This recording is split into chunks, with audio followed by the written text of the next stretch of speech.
নিন দাদা, মাঝের গ্রাম এসে গেছে, নামুন। আরে ও দাদা, নামুন নামুন। হ্যাঁ, ও ও এসে গেছে। হ্যাঁ হ্যাঁ, নামছি নামছি। আরে ভাড়াটা দিয়ে যান। এ কি লোক রে বাবা। ও হ্যাঁ হ্যাঁ হ্যাঁ, এই নিন। আরে আরে এ কি, গাংনাপুর থেকে এই পর্যন্ত 30 টাকা ভাড়া হয়, আপনি 10 টাকা দিচ্ছেন কেন? বাকি 20 টাকা দিন। কিন্তু আমার কাছে তো আর টাকা নেই। আরে আজব লোক তো মশাই আপনি। হ্যাঁ, ব্যবসা করতে বেরিয়েছেন অথচ পকেটে 30 টাকা নেই, ফাজলামো নাকি? সত্যিই নেই ভাই, সারা দিনে একটাও মাল বিক্রি হয়নি। পকেটে যে কটা টাকা ছিল তা খরচ হয়ে গেছে। এই 10টা টাকা পড়ে আছে শুধু। নিয়ে নাও না ভাই, পরে না হয় বাকি 20 টাকা দিয়ে দেবোখন। আরে না না, ওসব হয় না। পরে আপনার দেখা পাবো কিনা তার ঠিক আছে। কি যে করি। আচ্ছা একটু দাঁড়াও, দেখছি।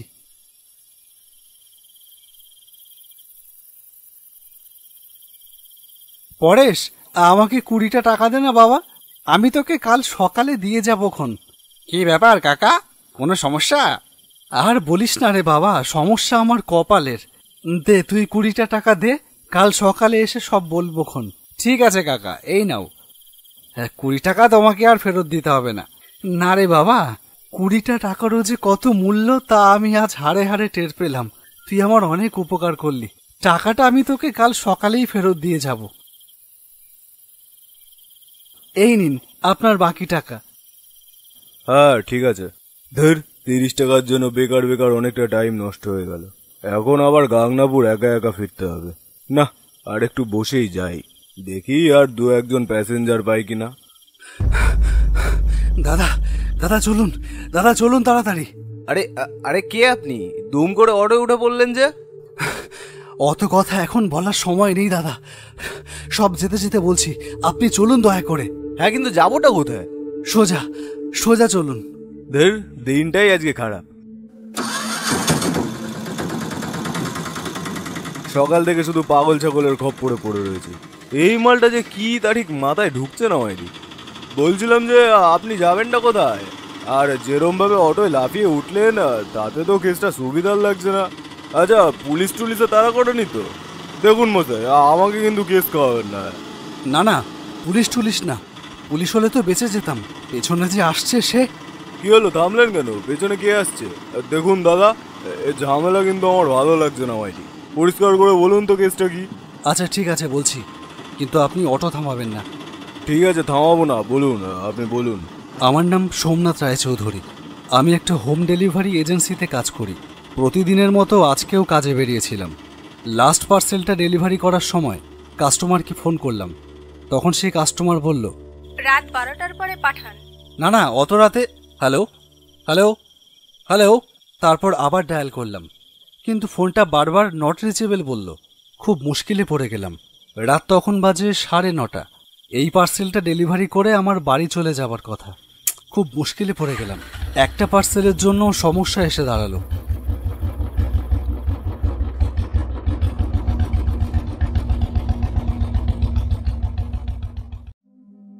অফিসে ফিরে এলাম। আমাদের অফিসে ডে নাইট শিফটিংয়ে কাজ হয়, সারা রাতই লোক থাকে। ম্যানেজারকে পার্সেলটার ব্যাপারে বলায় ম্যানেজার বলল, সোমনাথ, এটা ইম্পর্টেন্ট পার্সেল আছে, ডেলিভারিটা ডিলে করলে চলবে না। কিন্তু স্যার, রাত 12টায়। একটা দিন না হয় একটু দেরি করে বাড়ি ফিরলে। জানতাম কথা বাড়িয়ে লাভ হবে না, তাই চুপচাপ ওয়েটিং রুমে বসে অপেক্ষা করতে থাকলাম রাত 11:30টার জন্য। ডেলিভারিটা যে ঠিকানায় করতে হবে সেখানে পৌঁছতে এখান থেকে আধ ঘন্টা সময় লাগবে। তাই 11:30টায় রওনা হলে 12টার মধ্যে ঠিক পৌঁছে যাব।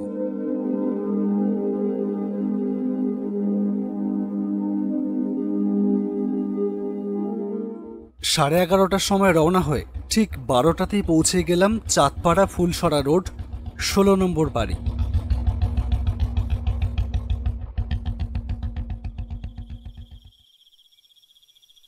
কলিং বেল বাজাতেই একটা মেয়ে এসে দরজা খুলল।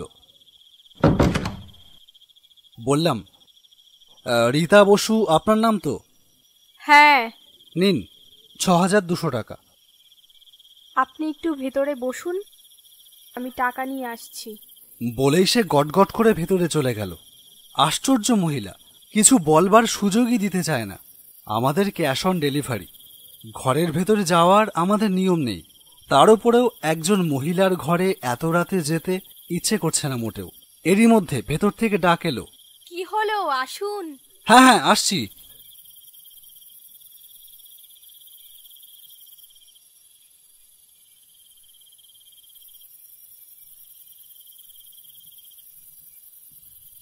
ঘরের ভেতরে ঢুকে সেই মহিলাকে আর দেখতে পেলাম না।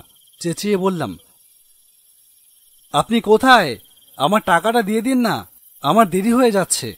ভেতরের ঘর থেকে সেই মহিলা বলে উঠল, একটু বসুন না, আসছি এক্ষুনি।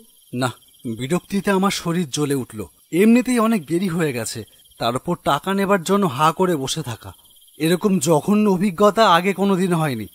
না সুবীর, তুমি এরকমটা করতে পারো না। 5 বছর আমাদের সম্পর্ক। তোমাকে বিশ্বাস করে আমি নিজের সবটুকু তোমাকে উজাড় করে দিয়েছি। এখন তুমি বলছো আমাকে বিয়ে করা তোমার পক্ষে সম্ভব না? হ্যাঁ রীতা, আমি ঠিকই বলছি। তোমাকে বিয়ে করা আমার পক্ষে সম্ভব না। তুমি আমাকে ভুলে যাও। ভুলে যাও বললেই কি ভুলে যাওয়া যায় সুবীর? তোমার সন্তান আমার গর্ভে। নষ্ট করে ফেলো, ওটা আমাদের একটা মুহূর্তের ভুল ছিল শুধু। যত ইচ্ছে টাকা নাও, নিয়ে ওটাকে নষ্ট করে ফেলো। না সুবীর, যে বেড়ে উঠছে সে আমাদের সন্তান। আমি তাকে মেরে ফেলতে পারবো না। তার চেয়ে আমি নিজেকে শেষ করে ফেলবো। সে তোমার জীবন, তোমার সিদ্ধান্ত, আমার কিছু করার নেই। আমি চলি। সুবীর, সুবীর, সুবীর, না, এ জীবন আমি আর রাখবো না। আমি নিজেকে শেষ করে ফেলবো। হতবাক হয়ে এইসব শুনছিলাম। হঠাৎ সব চুপ হয়ে গেল। ভাবলাম কোনো অঘটন নিশ্চয়ই ঘটতে চলেছে। আমার একবার গিয়ে দেখা দরকার। উঠে গিয়ে সেই ঘরটার দরজা খুলতেই আমার শিরদাঁড়া দিয়ে বরফ শীতল স্রোত বয়ে গেল। ঘরের সিলিং ফ্যান থেকে ঝুলছে সেই মেয়েটার মৃত শরীর। শরীরের এক একটা অংশ পচে গলে খসে পড়ছে। তার বীভৎস বিকট মাংস পচা গন্ধে আমার দম আটকে আসছে। পরিষ্কার বোঝা যাচ্ছে মেয়েটা মারা গিয়েছে অন্তত দিন 15 আগে। তাহলে এতক্ষণ কার কথা শুনছিলাম আমি? তারা কারা? আমার সারাটা শরীর কেমন যেন ক্রমশ ভারী হয়ে উঠছে। ভাবলাম আমার এক্ষুনি এই বাড়ি ছেড়ে পালিয়ে যাওয়া উচিত। না, তুমি পালিয়ে যেও না, তোমাকে আমার ভীষণ প্রয়োজন। পেছন ফিরতেই দেখি সেই পচা গলা শরীরটার আরো এক বিভৎস রূপ। তার আগুন ঝরা চোখে তাকিয়ে আছে আমার দিকে।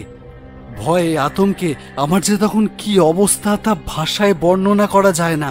তবু জীবনের সবটুকু শক্তি একত্রিত করে তাকে বললাম, আমাকে ছেড়ে দিন, আমাকে ছেড়ে দিন। আমাকে আপনার কি দরকার? আমাকে সঙ্গ দাও। এই একাকিত্ব আমার আর সহ্য হচ্ছে না। আমার গর্ভের সন্তানকে পিতৃ পরিচয় দাও, না হলে প্রেত লোকে ওর ঠাঁই হচ্ছে না। দাও, স্বীকৃতি দাও। না না না না, আমি পারবো না, আমি পারবো না। আমাকে ছেড়ে দাও, আমাকে ছেড়ে দাও। না, কিছুতেই না, কিছুতেই যেতে দেব না। এতগুলো বছর ধরে শুধু হাহাকার নিয়ে বেঁচে আছি, শুধু প্রতিজ্ঞা নিয়ে বেঁচে আছি। আর পারছি না। এসব প্রিয়, আমাকে আপন করে নাও। এসো। প্রেত শরীর তার দুহাত বাড়িয়ে আমার দিকে এগিয়ে আসছে। আমি কি করব কিছু বুঝে উঠতে না পেরে কাচের জানলার উপর গিয়ে ঝাঁপিয়ে পড়লাম। জানলা ভেঙে ছিটকে পড়লাম বাইরে গিয়ে। তারপর দৌড় দৌড় দৌড়।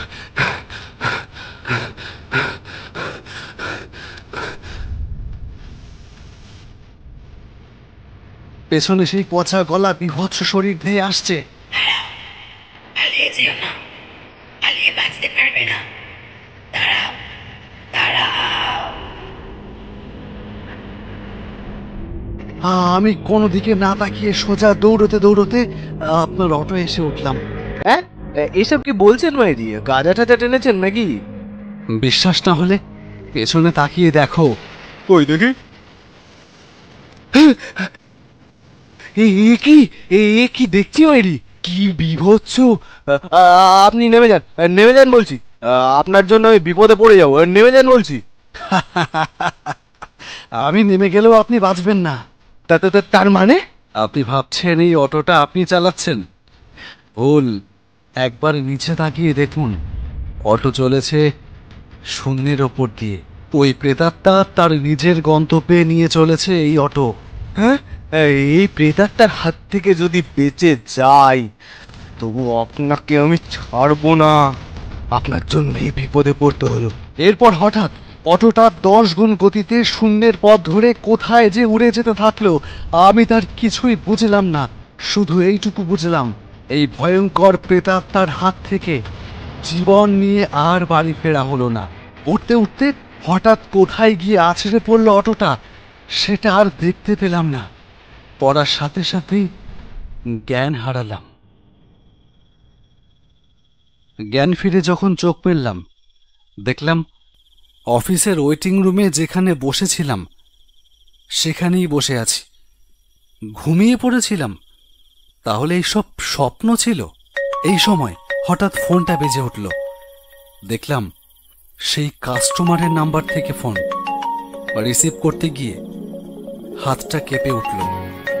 ভয়ে ভয়ে রিসিভ করে বললাম, হ্যালো। কি ব্যাপার দাদা? রাত 12টা বাজে, আমার পার্সেলটা কখন আসবে?